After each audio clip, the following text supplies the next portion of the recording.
Magandang araw po mga kaipunaryo. Gusto nung namin po ipaalam po sa inyo lahat na marami pong nagtatanong na po sa amin tungkol sa kumakalat na video na ito. Nakita po namin na ginamit po ang aming video na wala pong aming pahintulot. So, kinat po lang po yung edit lang yung video na ito at inangkin na po na ginagamit na po nila. Gusto lang po namin klaruhin na hindi po kami konektado at sumusuporta sa kumpanyang nakikita nyo na ito. Kaya nga mahalaga, bago tayo makipagtransaksyon, dapat suriin nyo muna.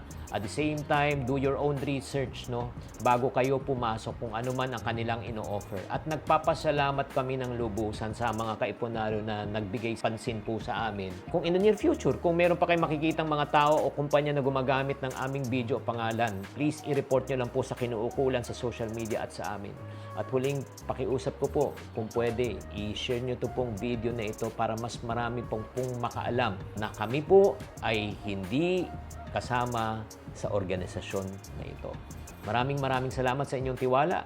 Pagpalain po tayong lahat. Ito po si Shinkitan, ang inyong pambansang world coach.